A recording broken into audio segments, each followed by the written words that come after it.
So I've been doing YouTube for like a dozen years, I think more now.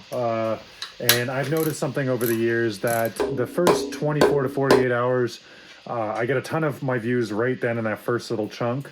And the comments are in tune, right? They're either they know what's going on or they have useful information, and they don't really tend to share stuff that's like not that useful. And getting advice, especially online, is a really risky business. You don't really know where it's coming from. You don't know anyone from anybody else, right? So anybody could be anybody online. So I tend to take the comments in the first 24 to 48 hours seriously, and then everything after that, I take it with a bit more of a grain of salt. It's not often that I get some really insightful stuff like a week after I posted a video. But last video, I uploaded it, and Scott was in the comments right away telling me this and that and the other thing about this engine, which were very specific. And they were so specific, I was like, I gotta look into all of the things he's saying. And sure enough, I'm having myself a time now. So one of the things Scott mentioned was my oil cooling situation. He said in a marine application, you need more cooling, and the automotive oil cooler that's built into the engine is not going to be up to the job. You're going to need to make sure you get that marine one on there. We had some discussions about whether it should be rock water cooled or coolant cooled, and I think I'm going to, after my research, stick with the marinization setup that was originally on the marinized engine. But I'm glad I took his advice of taking it off. First of all, the coolant journal in here was quite corroded. Secondly, I yanked off the plate, and the new plate on the new generator and the plate on the marinized engine are functionally the same inside. So they both have a plate cooler inside of them, but the marinization engine is set up for an auxiliary cooler in addition. So yes, entirely, the engine will be cooled by coolant in two different places. However, the coolant going through the second part of the second heat exchanger for the oil will be right after the coolant has gone through the raw water cooling side of the heat exchanger. So that means that it's going to be a lot cooler and really bring down the temps. Now I'm still going to put a electronic sensor on here, and I'm still going to track that over time and keep an eye on things, because this system was designed back in the 80s and oil has changed a lot since then. And so I want to make sure that, it was in a very different type of boat. My boat is quite large. I want to ensure that I'm not overstressing the engine or overcooling the oil. Now, there's supposed to be a thermostatic housing, apparently, according to Scott, and I haven't found it yet. So wherever this thermostat for the oil is, I haven't seen it yet, but maybe I'll find it eventually.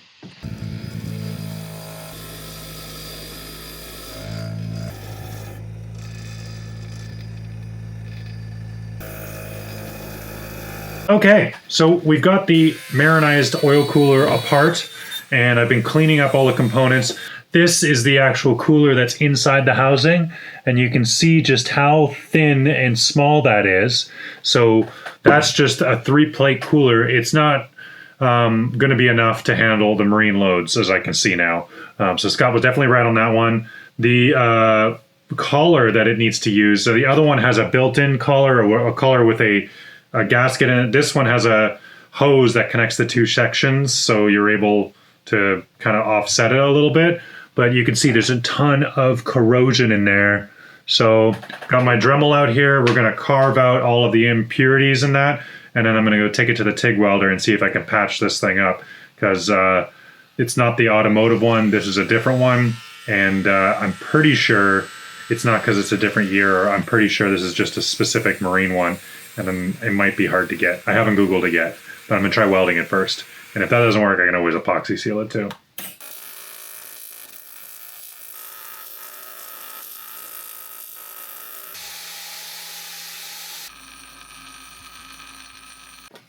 All right, here it is.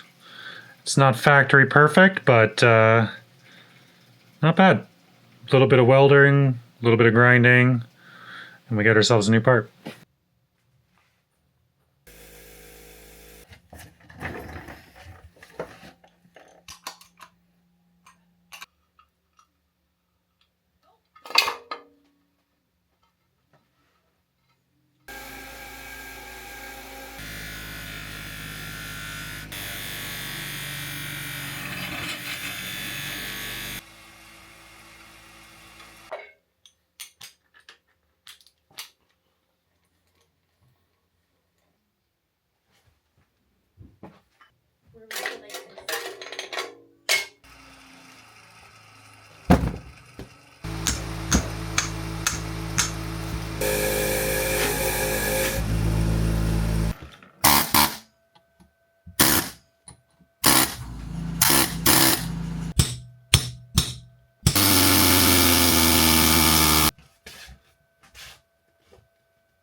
course, we got 3 engine mounts nice and easy and clear, and it's always the last one, isn't it?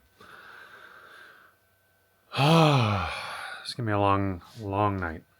Alright, this is my genius plan to pressure test all of my heat exchangers. So I have rubber gloves tied off to each end. That's the end that the coolant's going to go through.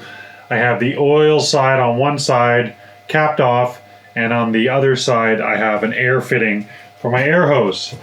And so if I connect this air hose to this thing, it should pressurize the cylinder inside, but these should not inflate if it doesn't have any leaks. Let's find out.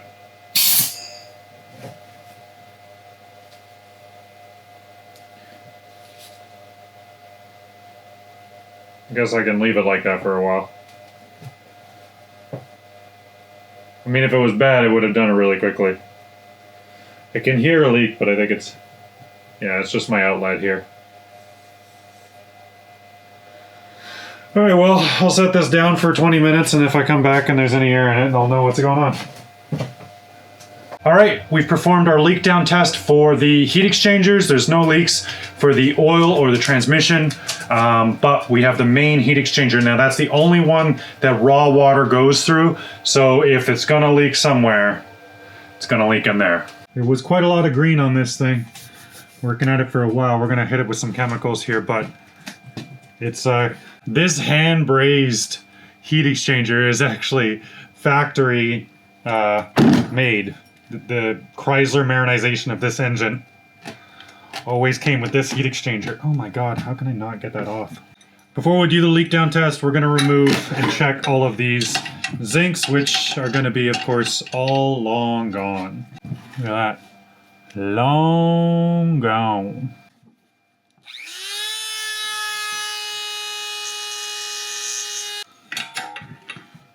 Oh.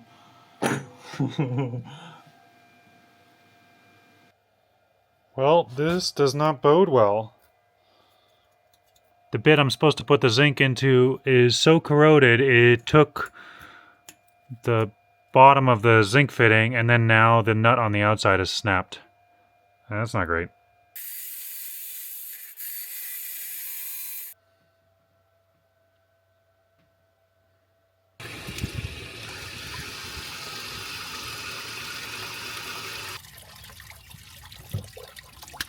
I got the plate off of the heat exchanger. That second one really fought me for a while, but air hammer and chisel really did the trick. We got the little bits of the zinc still left in here, and it's fused to the wall, but it seems to have at least done enough to keep everything from corroding too badly. Of course, the guy who sold me the Marine engine told me that it was the heat exchanger that was leaking. That is definitely not true. Definitely it was the exhaust mixing elbow and riser that was leaking. But we'll do a full leak down test on this. But first, before we could do that, I have to find a bung or something I can solder into this hole so that I can plug it up. And then we can do a leak down test.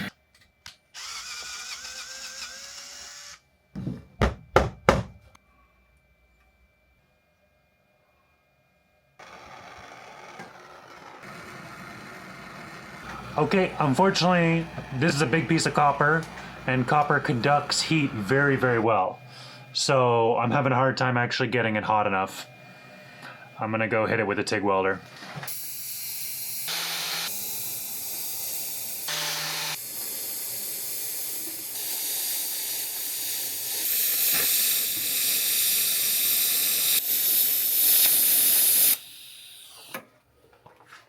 Well, it ain't gonna win any beauty contests, but not bad for TIG welding solder joints.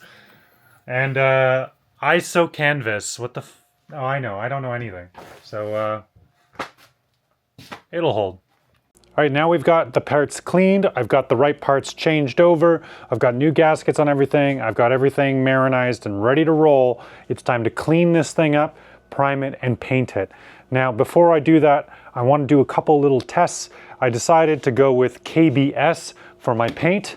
They've got the Motor Coater series. I bought the whole kit that comes with a couple extra chemicals, but I'm not entirely convinced that it is actually the best option out there. Now, the internet certainly seems to think so, and who am I to disagree with the internet? However, just to hedge my bets, I've decided to bring along a few of my other trusty little friends.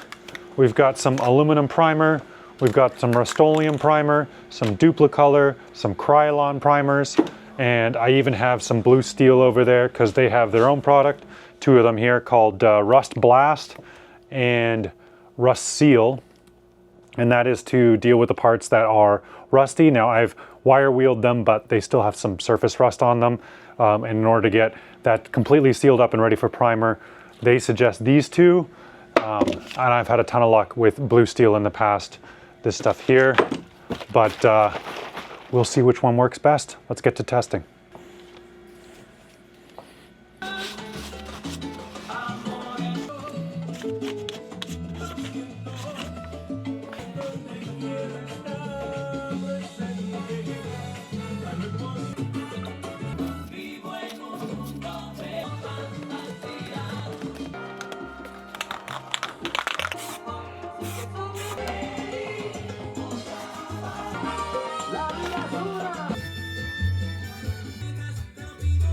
So this comparison is not to compare KBS Motor Coater, the actual paint, because I use the actual paint on all of them.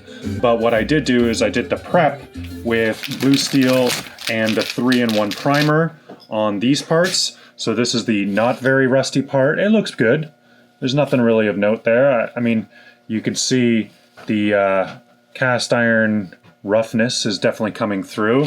It's not really as high fill. We've got a lot of debris kind of showing up here, and then also the rust coating definitely reacted a little bit on this really rusty part. This was the rustier one. On the really rusty one with the proper KBS, it definitely feels a lot better. I think it really reacted a lot stronger. Like you can see chunks of rust here, way more stable on the inside than the stuff I'm seeing on this one. So if you have very rusty parts specifically, I'd say that makes a huge difference. If you have parts that are properly cleaned and aren't very rusty, then this is probably suitable to just put on other primers. But it's definitely, for sure, a higher quality product. The prep, we did some here that have no prep, and you can see I got even a drip here, and it definitely did not seem to stick quite as well on nothing at all. So I certainly think that the prep is worth it. We're gonna go and prep the main engine now and start getting primer on that thing.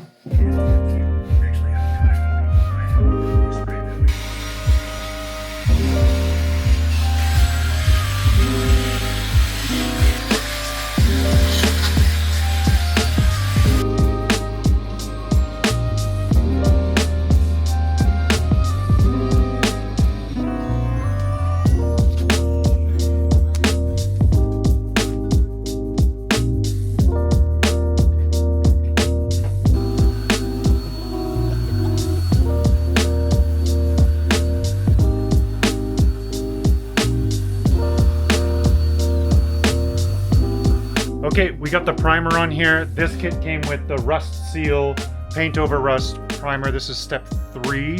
So you've got the wash, you've got the etch, and then you've got the primer. This is a very small can, and I used an air gun to be as efficient as possible. And yeah, I don't know. There's like definitely not 2 coats on this thing. There's like a little bit on there. It'll just have to do. But yeah, if I was gonna do it again, definitely buy 2 cans of that.